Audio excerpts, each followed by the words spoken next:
ధన్యవాదాలు అధ్యక్ష.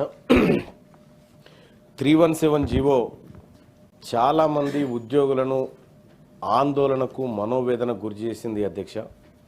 రాష్ట్రపతి ఉత్తర్వులకు వ్యతిరేకంగా ఈ జీవోను తీసుకొచ్చారనేటువంటి ఆవేదన ఉద్యోగస్తుల్లో ఉండింది. చాలామంది ఉద్యోగస్తులు తమ స్థానిక జిల్లాలను వదిలి వేరే జిల్లాలకు బదిలీ అయిపోయి, అంటే ఒకసారి ఈ జిల్లా నుంచి వేరే జిల్లాకు బదిలీ అయితే మళ్ళీ ఆ జిల్లాకు వాపసు వచ్చే అవకాశం ఉంటుండే. కానీ ఈ 317 ద్వారా శాశ్వత ఉద్యోగులుగా అక్కడే పర్మనెంట్గా ఉండిపోవాల్సినటువంటి దుస్థితి నెలకొంది అధ్యక్ష. భర్త ఒక చోట, భార్య ఒక చోట. ఇందులో అధ్యక్ష ఒక విషయం చూస్తే ప్రభుత్వ ఉద్యోగాల్లో స్థానికులు స్థానికేతరులు అనే అంశం ముల్కీ ఉద్యమం నుంచి ప్రత్యేక తెలంగాణ ఉద్యమం వరకు చాలా కీలకమైన అంశంగా నిలిచింది అధ్యక్ష. ఇదే అంశం ఇప్పుడు తెలంగాణ రాష్ట్రంలో మరోసారి ఉద్యోగుల్లో ఆందోళన గురి చేస్తూ ఉంది. ఇంకా సమస్య ఎక్కడేసిన గొంగడు అక్కడ లెక్కనే ఉంది. కొంతేదో ఆ సమస్య పరిష్కారానికి రాష్ట్ర ప్రభుత్వం కేబినెట్ సబ్ కమిటీ ద్వారా ఏదో ప్రయత్నం చేసినప్పటికీ కూడా ఇంకా పూర్తి స్థాయిలో ఆటి 317 భయాందోళనలు ఇంకా తొలగిపోలేదు అధ్యక్ష. 2018 సంవత్సరంలో ప్రభుత్వం ఉద్యోగాల కేటాయింపులో అప్పటి రాష్ట్ర ప్రభుత్వం కొత్త జోనల్ వ్యవస్థను ప్రవేశపెట్టింది.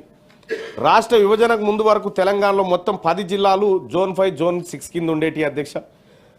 ఆ తర్వాత 33 జిల్లాలు ఏర్పాటు చేసిన తర్వాత 7 జోన్లు 2 మల్టీ జోన్లు చేసింది అధ్యక్ష. ఈ పునర్వ్యవస్థీకరించిన తర్వాత కొత్త జోన్ల వ్యవస్థ అమల్లోకి రావడంతో కొత్త జిల్లాలకు కొత్త జోన్లకు మల్టీ జోన్లకు ఉద్యోగాలను సర్దుబాటు చేసుకోవడానికి 317 జీవో తీసుకొస్తే అది ఉద్యోగులకు ఆప్షన్ కూడా ఇచ్చారు అధ్యక్ష. ఇచ్చిన తర్వాత ఇక అసలు సమస్యలు స్టార్ట్ అయినాయి అధ్యక్ష.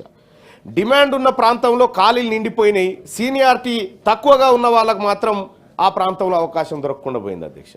వాళ్ళ స్థానికంగా సొంత జిల్లా అయినప్పటికీ కూడా వాళ్ళకు ఆ పోస్టింగ్ లభించలేదు అధ్యక్ష. ఇక ఇదిగాక నీటిపారుదల శాఖ అధ్యక్ష, ఆ ఉద్యోగులకు ఆ శాఖ పునర్వ్యవస్థీకరణ జరిగిందని కనీసం ఉద్యోగుల దగ్గర ఆప్షన్ కూడా లేదు అధ్యక్ష. నీటిపారుదల శాఖకు సంబంధించినటువంటి అంశం. ఇక ఉద్యోగులను స్థానికత కూడా చూడకుండా వాళ్ళని ఇతర జిల్లాల్లో కేటాయించారు. కానీ స్థానికత ఆధారంగా జరగలేదు. కేవలం ఉమ్మడి జిల్లా సీనియారిటీ ఆధారంగా ఉద్యోగుల సర్దుబాటు చేశారు అధ్యక్ష. అది ఎట్లా పడితే అట్లా చేసుకుంటూ పోయారు అధ్యక్ష.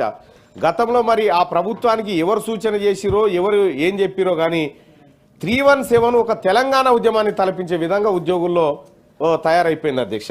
ఇప్పటికి కూడా ఆ పరిస్థితులు ఉన్నాయి. దీనివల్ల ఈ నీటిపారుదల శాఖలో జూనియర్లు అందరూ స్థానికేతర జిల్లాలకు బదిలీ అయిపోయినారు అధ్యక్ష. ఇది కాకుండా మహబూబాబాద్ జిల్లాలో పనిచేస్తున్న ఒక టీచర్ వాళ్ళ భర్త వికారాబాద్ జిల్లాలో పనిచేస్తున్నారు అధ్యక్ష. ఆ టీచరు స్పౌస్ కేటగిరీలో ట్రాన్స్ఫర్కి పెట్టుకుంటే డైరెక్టర్ ఆఫ్ స్కూల్ ఎడ్యుకేషన్ అధికారులు అంతర్జిల్లా ఉపాధ్యాయులు మీకు 317 జీవో వర్తించదని చెప్పి భార్య అక్కడే భర్త ఇక్కడే అధ్యక్ష. ఇదొకటి. ఉమ్మడి జిల్లాకు ప్రామాణికంగా కాకుండా ఉద్యోగి పనిచేస్తూ వేతనం తీసుకుంటున్న స్థానాన్ని పరిగణలోకి తీసుకొని స్పౌస్ కేటగిరీ బదిలీకి అవకాశం ఇవ్వాలని చెప్పి తమరి ద్వారా ప్రభుత్వాన్ని రిక్వెస్ట్ చేస్తా ఉన్నాం అధ్యక్ష. ఇక అలాగే కరీంనగర్ జిల్లా తిమ్మాపూర్ మండలంలో భార్యాభర్తలు ఇద్దరు ఒకే మండలంలో పనిచేస్తుండే అధ్యక్ష. 317 జీవో కారణంగా భార్య ఆ జిల్లాలో జూనియర్ కాబట్టి రాజన్న సిరిసిల్లాకు పోయింది, భర్త సీనియర్ కాబట్టి కరీంనగర్ జిల్లాలో ఉండు. ఇక మనమడు వచ్చేసి ఈడ వేములవాడ కాడ ఉన్నటువంటి పరిస్థితి. అంటే భార్యాభర్తలని ఇట్లా కుటుంబాలను కూడా అనేక రకాలైనటువంటి ఇబ్బందులకు గురి చేసింది అధ్యక్ష 317 జీవో.